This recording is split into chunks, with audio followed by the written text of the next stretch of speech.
देखिए, हम सब के मन में जीवन के रहस्यों को जानने की बड़ी जिज्ञासा होती है और दो जिज्ञासा हर आदमी के मन में आम तौर पे होती है। पहली जिज्ञासा कि हम पूर्व जन्म में क्या थे और दूसरी जिज्ञासा कि मरने के बाद क्या होता है। ये बड़ी कॉमन जिज्ञासा है।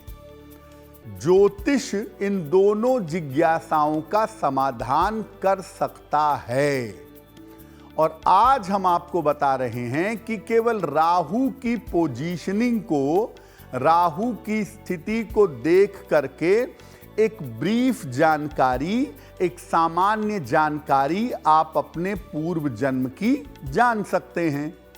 तो पहले यही जानते हैं कि राहु का पूर्व जन्म से, पूर्वजों से, पितरों से क्या संबंध है। देखिए, राहु की जो गणना है वो सूर्य और चंद्रमा के आधार पर की जाती है। राहु का कोई भौतिक अस्तित्व नहीं है, आकाश में आपको राहु नहीं दिखेगा। सूर्य का जो परिक्रमा पाथ है, चंद्रमा जहां जहां उसको काटता है, वो राहु और केतु होते हैं।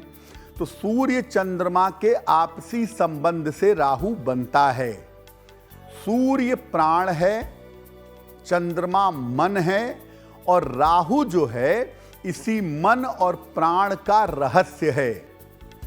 हर जीवन में आपका जो मन है वो आत्मा के साथ जुड़ करके अलग अलग जन्म लेता है और ये बात बताता है राहु।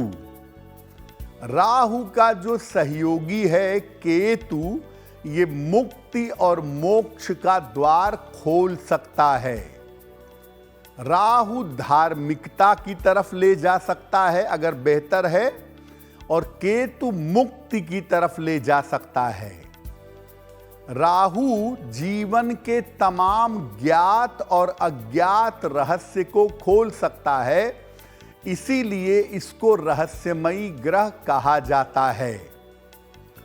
पूर्व जन्म से किस तरह के कर्म और किस तरह के संस्कार आप लेकर आए हैं और जीवन पर उसका कैसा प्रभाव होगा, ये बात राहु से आप जान सकते हैं। राहु को बड़ा डीपली एनालिसिस करना होता है। राहु किस राशि में बैठा, किस ग्रह के साथ बैठा, किसकी दृष्टि है, किस नक्षत्र में है और डिग्री वाइज किस ग्रह के क्लोज है। इतनी तमाम चीजों को समझकर आप एग्जैक्टली जान सकते हैं कि पूर्व जन्म की मोटी मोटी स्थिति क्या है। राहु का पूर्व जन्म में क्या संबंध था, वर्तमान जन्म में क्या संबंध है, ये समझ करके आप अज्ञात बाधाओं से मुक्ति पा सकते हैं। आपने बहुत सारे लोगों से सुना होगा कि तुम्हारी कुंडली में पितृदोष है, तुम्हारी कुंडली में काल सर्प दोष है। देखिए, पितृदोष, काल सर्प दोष कोई नई चीज नहीं है। राहु के दोष का ही आप अलग अलग नाम रखते जाइए, लेकिन ये खेल सारा जो है वो दरअसल राहु का है।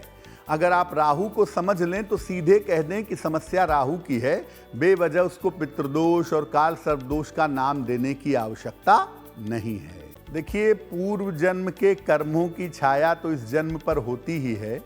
पूर्व जन्म के कर्म ही होते हैं कि आप किसी खास परिवार में जन्म लेते हैं, कोई खास गुण आपके अंदर आ जाता है या बिना किसी अपराध के किसी बड़ी बीमारी के शिकार हो जाते हैं। ये सारी छाया पूर्व जन्म की ही है। लेकिन अगर पूर्व जन्म की नकारात्मक छाया है आपके ऊपर, राहु आपका निगेटिव है जो पूर्व जन्म से निगेटिव चीजें इस जन्म में ला रहा है, तो क्या उपाय करना चाहिए। घर में एक तो कूड़ा कबाड़ इकट्ठा मत करिए। जो जूते चप्पल, जो कपड़े आप सालों से प्रयोग नहीं करते हैं, उन्हें हटाइए। घर में कूड़ा कबाड़ इकट्ठा मत करिए, अनुपयोगी चीजें हटाते रहिए। ऐसे घर में रहिए जहां सूर्य का प्रकाश जरूर आता हो, थोड़ा ही आए लेकिन सूर्य का प्रकाश बड़ा चमत्कारी है भाई। अगर घर में थोड़ा सूर्य का प्रकाश आएगा, भले ही शीशे की सहायता से ही क्यों ना आता हो, तो ऐसी स्थिति में घर में पॉजिटिव एनर्जी, सकारात्मक ऊर्जा पैदा होगी। रोज सवेरे जल में गोमूत्र डालकर, 1 ढक्कन गोमूत्र जल में डाल के स्नान करें। इससे राहु शांत होगा और जल में जरा सा गोमूत्र डालकर स्नान करने से त्वचा की समस्या भी दूर होती है। सुबह ब्रश करने के बाद 2 पत्ते तुलसी के अगर आप खाएं तो आपके लिए और भी अच्छा होगा। चंदन का या तो तिलक लगाएं नियमित रूप से, या चंदन की सुगंध का प्रयोग करें। चंदन की सुगंध का प्रयोग करना या चंदन का तिलक लगाना बड़ा शानदार उपाय है राहु को काउंटर करने के लिए। और रोज शाम को सूर्यास्त के बाद राहु के मंत्र का 108 बार जप करिएगा। ओम रांग राहवे नमः, ओम रांग राहवे नमः। इस मंत्र का रोज शाम को जप करिएगा। और साल में 1 बार पितृ विसर्जन अमावस्या आती है, आश्विन कृष्ण अमावस्या को पितृ विसर्जन अमावस्या कहते हैं। इस दिन निर्धनों को अगर दोपहर के समय में आप भोजन कराएं तो निश्चित रूप से आपको लाभ होगा।